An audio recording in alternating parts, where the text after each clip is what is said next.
नमस्कार, संसार क्रांति देख रहे सभी दर्शकों को मेरी राम राम। आज हम बात करेंगे कोर्ट के उस फैसले के बारे में जो कि 12 सितंबर को शाम 5 बजे आया था। आखिर क्या था वो फैसला जिसके बाद लखनऊ पुलिस को फ्लैग मार्च तक निकालना पड़ गया, जिसके बाद सुरक्षा की सभी इंतज़ामों को बढ़ा दिया गया। वो फैसला दरअसल ज्ञानवापी मंदिर के केस के मामले में था और वो फैसला ये था कि जो मुस्लिम पक्ष ने याचिका दायर की थी उस याचिका को खारिज कर दिया गया।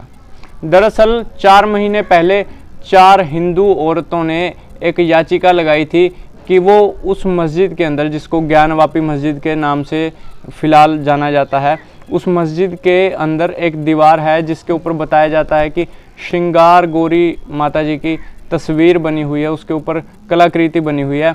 वो हिंदू औरतें उस कलाकृति की पूजा करना चाहती थी, लेकिन मुस्लिम पक्ष ने ये कहा कि वो जो मस्जिद है उसमें किसी भी गैर मुस्लिम व्यक्ति को आने नहीं दिया जाएगा। और वो याचिका जब दायर की गई उसके बाद कोर्ट ने वहाँ पर सर्वे करने की और वीडियोग्राफी करने के आदेश दे दिए गए।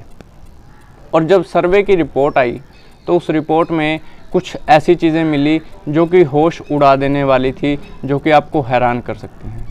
उस सर्वे की रिपोर्ट में ये पता चला कि मंदिर के अंदर कुछ ऐसे चिन्ह हैं, यानी कि माफ़ी चाहूँगा, मस्जिद के अंदर कुछ ऐसे चिन्ह हैं जिनसे ये पता लगता है कि ये मस्जिद पहले एक मंदिर था, बाद में इसको मस्जिद बनाया गया। या फिर ऐसा भी कह सकते हैं कि ये मस्जिद एक मंदिर को तोड़कर बनाई गई है। और वो चिन्ह क्या हैं? वो चिन्ह हैं डमरू के चिन्ह, हाथी की टूटी हुई सूंड के चिन्ह, तुलसी के पत्ते के चिन्ह, इस तरह के कुछ चिन्ह हैं। त्रिशूल बना हुआ है कई दीवारों के ऊपर। तो ये जो कुछ चिन्ह हैं ये सनातन धर्म को या सनातन धर्म के प्राचीन मंदिरों को दर्शाते हैं। और जब ये सर्वे हुआ तो इस सर्वे के बाद केस और भी रफ्तार से चलने लगा और कल इसकी अब तक की आखिरी सुनवाई आई है और इसकी जो अगली सुनवाई आनी है वो 22 सितंबर को आनी है। अब ये मस्जिद है या मंदिर है, इस बात के ऊपर हम कभी और चर्चा करेंगे, लेकिन इस बात को जानने के लिए फ़िलहाल ये जानना ज़रूरी है कि इसका पुराना इतिहास क्या है। तो मेरे पास इसके इतिहास से जुड़े हुए कुछ आंकड़े हैं, इसके बारे में हम बात करेंगे। अभी जो ज्ञानवापी मस्जिद जिसको कहा जाता है ये बनारस में स्थित है, उत्तर प्रदेश के बनारस में, और इसका जो निर्माण है 1669 में पुराने शिव मंदिर को तोड़कर औरंगज़ेब ने करवाया था। शिव मंदिर इसलिए कहा जाता है कि इसमें एक फव्वारा, जो मुस्लिम समुदाय कह रहा है जिसको फव्वारा कह रहा है, वो क्या है कि एक शिवलिंग है। दरअसल एक शिवलिंग के आकार का एक वो पत्थर है और उसमें एक छेद पाया गया है। मुस्लिम पक्ष का ये कहना है कि वो शिवलिंग नहीं है बल्कि फव्वारा है। हालांकि उसमें ऐसी एक भी पाइप नहीं पाई गई जिससे ये साफ हो कि ये फव्वारा है। इसका मतलब अभी तक ये साफ है कि वो फव्वारा नहीं है बल्कि शिवलिंग है। अब शिव मंदिर को तोड़कर 1669 में औरंगज़ेब ने ये मस्जिद बनवाई जिसका नाम है ज्ञानवापी मस्जिद। उससे पहले की अगर हम बात करें, इस साइट के ऊपर यानी कि इस जगह के ऊपर एक विश्वेश्वर मंदिर था जो हिंदू देवता शिव को समर्पित था। यह 16वीं शताब्दी के अंत में महाराष्ट्र के बनारस के एक पूर्व प्रतिष्ठित ब्राह्मण नारायण भट्ट के संयोजन के साथ एक प्रमुख दरबारी और अकबर के मंत्री टोडरमल ने बनवाया था। अब आगे अगर बात करें, एक इतिहासकार हैं, बहुत ही जानी मानी इतिहासकार जिनका नाम माधुरी देसाई है। उनका ये अनुमान है कि इस मंदिर के बाहरी हिस्से में नक्काशीदार पत्थर का प्रयोग किया गया है। अब ये तो हो गई मस्जिद के पहले का इतिहास, ये तो हुआ मस्जिद के पहले का इतिहास। अब हम बात करते हैं कि जो मंदिर है उसके पहले का इतिहास क्या था। सबसे पहले यहाँ पर बनाया गया था, क्या बनाया गया था, ये बात बिल्कुल भी साफ नहीं है अभी। यानी इस मंदिर से पहले यहाँ पर क्या था, या ऐसा कहें कि सबसे पहले इस ज़मीन पर क्या था, ये तो बिल्कुल भी साफ नहीं है। लेकिन ऐसा है कि 1193 या 94 में ऐसा कहा जाता है कि कन्नौज के जयचंद की हार के बाद ईरान से आए हुए घुरिड शासकों ने यहाँ पर एक मंदिर को तोड़कर एक मस्जिद स्थापित किया था जिसका नाम ये बताया जाता है कि रज़िया मस्जिद था। उसके बाद इल्तुतमिश के शासनकाल के दौरान एक गुजराती व्यापारी ने यहाँ पर उसी मंदिर का पुनर्निर्माण भी किया और कहा जाता है कि उसका विनाश या तो सिकंदर लोधी ने किया था या फिर हुसैन शाह शर्की ने किया था।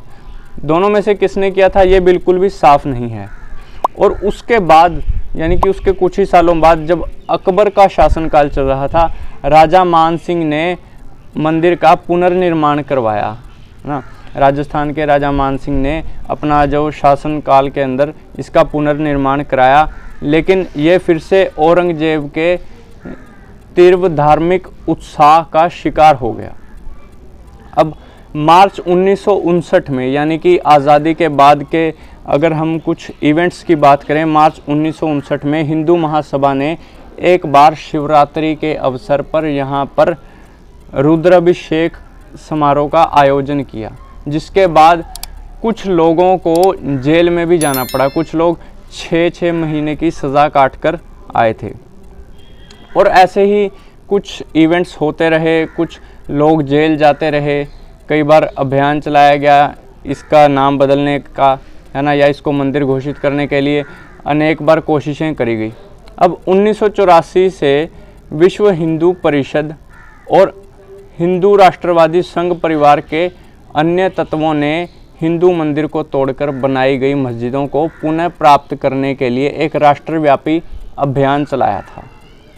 ज्ञानव्यापी मस्जिद का भी उनमें नाम आया था। उस अभियान में जो मस्जिदें थी उसमें से एक मस्जिद ज्ञानव्यापी मस्जिद भी थी। और उसके बाद 1991 में 3 हिंदू देवता जिनका नाम है शिव और श्रृंगारगौरी माता और गणेश जी की ओर से वाराणसी सिविल कोर्ट में 3 स्थानीय हिंदुओं द्वारा एक शीर्षक विवाद मुकदमा दायर किया गया था। पुनर्निर्माण की सुविधा के लिए पूरी साइट को हिंदू समुदाय को सौंपने का उसमें जिक्र किया गया था। यानी कि हिंदू समुदाय का ये कहना था कि इस मंदिर का, यानी कि यहाँ पर जिस मंदिर को तोड़कर यह मस्जिद स्थापित की गई है उसके पुनर्निर्माण के लिए यह मस्जिद या फिर ऐसा कहें कि ये जो ज़मीन है उसको हिंदू पक्ष को सौंप दिया जाए। अब 1991 में जब ये विवाद चल रहा था, उसके चलते चलते उसके कुछ ही दिनों बाद 1992 में बाबरी मस्जिद का मामला उछल गया और वो मामला बहुत ही ज़्यादा गंभीर हो गया।